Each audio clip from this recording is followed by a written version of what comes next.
उत्तराखंड के एक छोटे से गांव रवांकुन में एक पुराना हवेलीनुमा मकान था। ठाकुर हवेली। गांव वालों का मानना था कि उस हवेली के एक कमरे में पिछले 29 साल से कोई दाखिल नहीं हुआ। कहते थे जो भी गया वापस नहीं आया। रजत, एक युवा पत्रकार, इन किस्सों पर यकीन नहीं करता था। उसने तय किया कि वह खुद जाकर इस रहस्य की ही परतें खोलेगा। गांव पहुंचते ही उसने हवेली की ओर रुख किया। बाहर से मकान जर्जर लग रहा था, लेकिन उसमें कुछ ऐसा आकर्षण था जो खींचता चला गया। हवेली के बुजुर्ग चौकीदार बीरबल काका ने चेतावनी दी, बाबूजी, वो कमरा अभी भी सांस लेता है, मत जाना। लेकिन रजत नहीं रुका। रात के समय वह अकेले हवेली में घुस गया।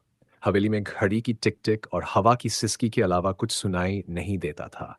जैसे ही उसने उस बंद कमरे का दरवाजा खोला, एक अजीब सी ठंडक उसकी हड्डियों तक उतर गई। कमरे में केवल एक पुराना आईना था, पर आईने में कुछ अजीब था। रजत ने खुद को देखा, लेकिन आईने में उसकी छवि मुस्कुरा रही थी, जबकि वह खुद बिल्कुल गंभीर था।